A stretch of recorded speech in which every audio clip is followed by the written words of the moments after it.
Shalom sahabatku, sebelum kita merenungkan kebenaran firman Tuhan di pagi hari ini, mari kita sama-sama berdoa. Bapa Surgawi, mengucap syukur atas kebaikan-Mu. Bapa, terima kasih atas kebaikan-Mu terhadap setiap kami. Jamah hati setiap kami, agar kami boleh terus merendahkan hati kami dengan terus diajar melalui kebenaran firman-Mu. Terima kasih Bapa yang baik. Haleluya. Amin. Pagi hari ini, kita akan merenungkan kebenaran firman-Nya dengan tema kerendahan hati mendahului promosi.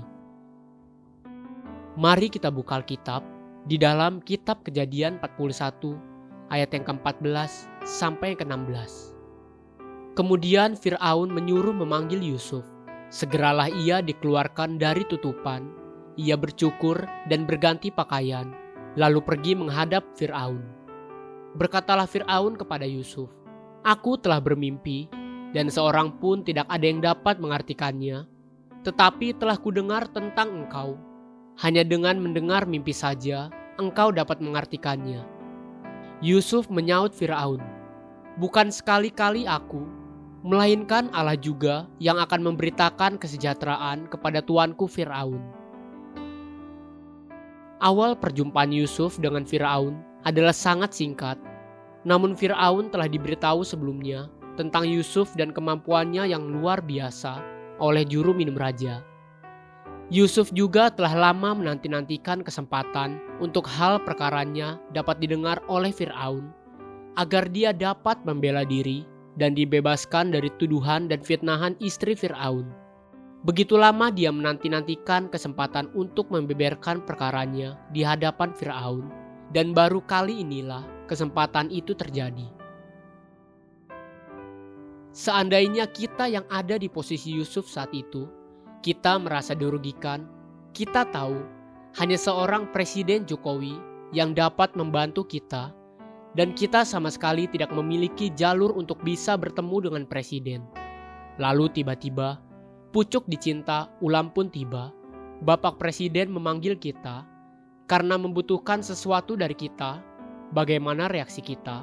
Apakah kita akan negosiasi dengan Presiden? Ataukah kita akan mencoba membangun cerita-cerita yang menunjukkan betapa hebat dan luar biasanya saya? Atau justru kita akan merendah dan mengagungkan Tuhan yang kita andalkan? Saat bertemu dengan Fir'aun, pribadi yang sangat diharapkan dan dinanti-nantikan oleh Yusuf, justru Yusuf tidak menggunakan momen penting itu untuk membangun reputasinya sendiri di hadapan Fir'aun. Betapa hebat, betapa luar biasanya saya. Tapi Yusuf malah merendahkan diri dan membangun kehormatan Tuhan. Kepada Fir'aun, di Kejadian 41 ayat 16, Yusuf menyaut Fir'aun, "Bukan sekali-kali aku, melainkan Allah yang juga akan memberitakan kesejahteraan kepada tuanku Fir'aun."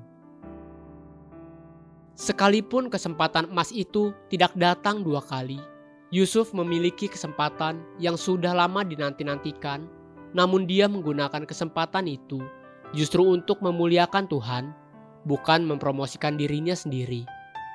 Seandainya Yusuf sekedar membela diri dan mempromosikan dirinya sendiri, mungkin maksimal yang akan diterima oleh Yusuf adalah dibebaskan dari penjara. Tapi lihat, sebelum Yusuf beranjak dari hadapan Fir'aun, Yusuf bahkan dengan cuma-cuma memberikan nasihat strategi untuk mengatasi atau menanggulangi wabah bahan pangan, paceklik besar yang akan menimpa Mesir. Yusuf berkata di Kejadian 41 ayat yang ke-32 sampai ke-36 kepada Fir'aun demikian, "Sampai dua kali mimpi itu diulangi bagi tuanku Fir'aun berarti hal itu telah ditetapkan oleh Allah dan Allah akan segera melakukannya. Oleh sebab itu, baiklah tuanku Fir'aun mencari seorang yang berakal budi dan bijaksana dan mengangkatnya menjadi kuasa atas tanah Mesir. Baiklah juga tuanku Fir'aun berbuat begini, yakni menempatkan penilik-penilik atas negeri ini, dan dalam ke-7 tahun kelimpahan itu memungut 1/5 dari hasil tanah Mesir. Mereka harus mengumpulkan segala bahan makanan dalam tahun-tahun baik yang akan datang ini, dan di bawah kuasa tuanku Firaun, menimbun gandum di kota-kota sebagai bahan makanan, serta menyimpannya. Demikianlah segala bahan makanan itu menjadi persediaan untuk negeri ini dalam ke-7 tahun kelaparan yang akan terjadi di tanah Mesir, supaya negeri ini jangan binasa karena kelaparan itu. Dan Firaun menjawab di Kejadian 41 ayat 37 sampai yang ke-40 demikian. Usul itu dipandang baik oleh Firaun dan oleh semua pegawainya. Lalu berkatalah Firaun kepada para pegawainya, "Mungkinkah kita mendapat orang seperti ini, seorang yang penuh dengan roh Allah?" Kata Firaun kepada Yusuf, "Oleh karena Allah telah memberitahukan semuanya ini kepadamu, tidaklah ada orang yang demikian berakal budi dan bijaksana seperti engkau. Engkaulah menjadi kuasa atas istanaku, dan kepada perintahmu seluruh rakyatku akan taat. Hanya tahta inilah kelebihanku daripadamu." Kerendahan hati mendahului promosi. Haleluya. Sahabatku, mari kita sama-sama berdoa. Terima kasih Bapa Surgawi. Ajari aku dan tuntun aku untuk terus merendahkan hatiku di hadapan-Mu. Amin. Jesus loves you, and so do I.